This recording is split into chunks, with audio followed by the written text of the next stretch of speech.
Can a 40-year-old French president, who gives sweeping speeches about Europe, single-handedly save the global liberal order, and Western democracy with it, by whispering into the ear of a 71-year-old United States president who has only contempt for the European project and the values it is meant to uphold? To ask the question is perhaps to answer it. Whether in Europe or in the US, the limelight surrounding French President Emmanuel Macron has produced hopes and anxieties in almost equal measure.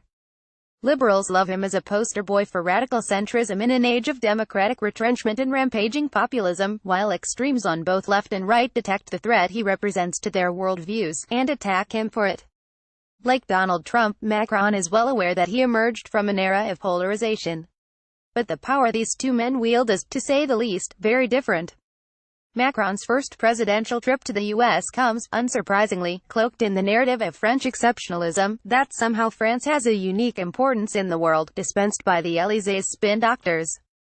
There is nothing that flatters Gallic pride more than a French president on the global stage, alongside the leader of what remains the world's most powerful country. That Macron and Trump make for a truly odd couple in both style and substance only adds more interest. With Britain all but out of the picture, not least as a result of Brexit, and German Chancellor Angela Merkel, who will in turn visit Trump tomorrow, suffering from the wear and tear of 13 years in office as well as Trump's personal animosity, there are obvious opportunities for a French leader who knows how to make the most of his luck. Whether Macron has any chance of persuading Trump on matters connected to Iran, trade or climate change remains an open question. Meanwhile, what's intriguing is the fascination this encounter has already produced, as well as a recent swell of quasi-postmortems written on this side of the Atlantic about Macron's European plans or his centrist credo, often dismissed as doomed or disingenuous. Recent op-eds in the U.S. waxed lyrical about Macron's latest speech on Europe, in which he spoke of the danger of sleepwalking into the kind of nationalism that can foment a form of civil war.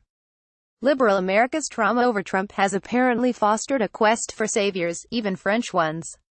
Macron's warning about the ghosts of Europe's past was highly topical, and also another attempt to claim leadership on the continent. If, as he told Fox News half-jokingly, his aim is to make France great again, he knows that this can only be achieved by making Europe strong, and France strong within it. The stumbling blocks are arguably fewer in France, where support for strikes and protests against Macron's reform plans is waning, than in Germany. It's likely that German doubts about his Eurozone proposals have further convinced Macron that a European political aggiornamento's revitalization is long overdue, and that he has to try to deliver it. The deadline is not Brexit, a grandiose mess he will spend a minimal amount of time trying to manage, but the May 2019 European Parliament elections. No one yet knows how Macron will play his cards, especially now that his idea of pan-European Union candidate lists has been rejected. But there is little doubt he will seek to duplicate at a European level the neither left nor right formula of political disruption that worked so well for him in France. Against that backdrop, criticism leveled at Macron by the far left, like that from the far right, only serves his interest. The more radical those assaults, the better, they help him appear like a rational reformer. It also helps that, in the aftermath of the U.S.-French-British strikes in Syria, the far left has been struggling to shake off its alignment with the far right and preferring to criticize Western actions rather than those of autocrats and mass murderers. It's true that Macron has little beyond speeches to show for his efforts to reboot Europe. But watch his maneuvering with, say, the centrist Ciudadanos in Spain, now much stronger than Podemos, or his tactics aimed at dividing the European mainstream right, parts of which flirt openly with neo-fascists in Hungary and elsewhere. However questionable, Macron's domestic asylum and immigration policies are calculated to occupy the middle ground. This trip to the U.S. is a boon to the French president, and not just because of the pomp of a state dinner in the White House. Macron is throwing himself into the lion's den of an American presidency that represents a real danger to Europe.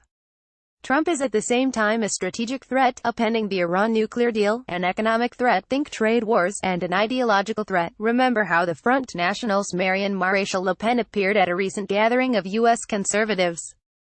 The Macron-Trump bromance makes for good headlines, but it hardly camouflages Europe's vulnerability to U.S. whims.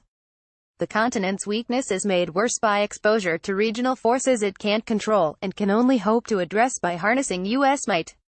What all this boils down to is that Macron's European ambitions depend not only on his domestic reform agenda, but also on the extent to which he is able to raise his profile in Washington, and draw credibility from that, in Europe.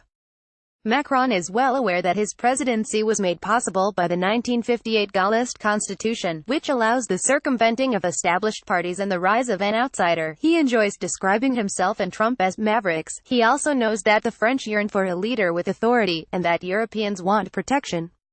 He believes that coming under attack from both left and right, and resisting that pressure, helps to secure his position in Europe. The answer is not authoritarian democracy but the authority of democracy, Macron said in his Strasbourg speech.